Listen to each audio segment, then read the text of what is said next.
وعلیکم السلام ورحمۃ اللہ وبرکاتہ۔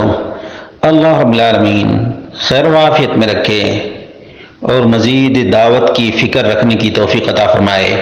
حقیقت یہ ہے کہ مہدوی لوگوں کی اصلاح کے لیے وہی طریقہ کارگر اور مفید ہو سکتا ہے جو صحابہ کرام کی اصلاح کے لیے مفید تھا، اور وہ یہ کہ رب کے قرآن اور نبی کے فرمان کی اہمیت کو اجاگر کریں اور ان سے سوال کیا کریں کہ تم یہ بات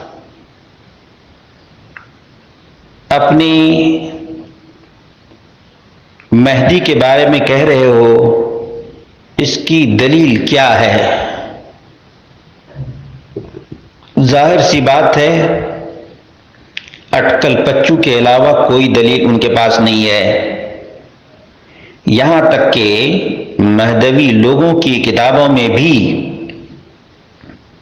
صرف اس قدر لکھا ہے نقل ہے۔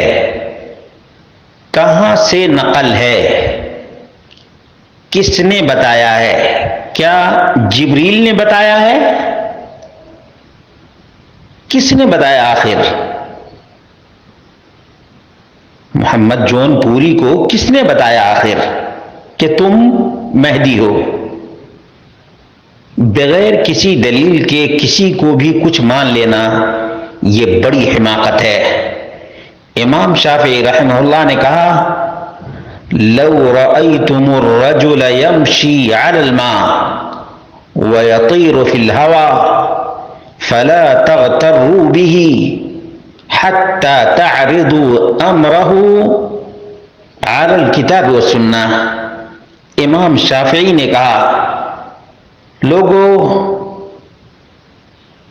تم اگر کسی کو پانی پر چلتے ہوئے، ہوا میں اڑتے ہوئے بھی دیکھو تو دھوکہ نہ کھاؤ، اس کی بات میں نہ آؤ، یہاں تک کہ اس کو کتاب و سنت پر پیش کرو۔ کتاب و سنت کے مطابق اس کی بات ہے یا نہیں؟ قرآن و سنت کے مطابق اس کا عمل اور عقیدہ ہے یا نہیں؟ دھوکہ نہ کھاؤ۔ یہ فریب خوردہ لوگ ہیں، فریب کا شکار یہ لوگ ہیں، اس لیے ان کو کتاب و سنت کی روشنی ہی میں پیغام دیا جا سکتا ہے۔ بس اللہ رب العالمین ہی دلوں کا پھیرنے والا ہے۔ سب سے بڑا مسئلہ جس کی نشاندہی اللہ کے رسول صلی اللہ علیہ وسلم نے آج سے 1400 سال پہلے کر دی تھی، اور وہ یہ کہ کسی بھی پرسن کے بارے، کسی بھی شخصیت کے بارے میں حد سے زیادہ بڑھا چڑھا کر غلو کا شکار ہو جانا، ایاکم والغلو، لوگوں کسی کے بارے میں بھی غلو کرنے سے بچو۔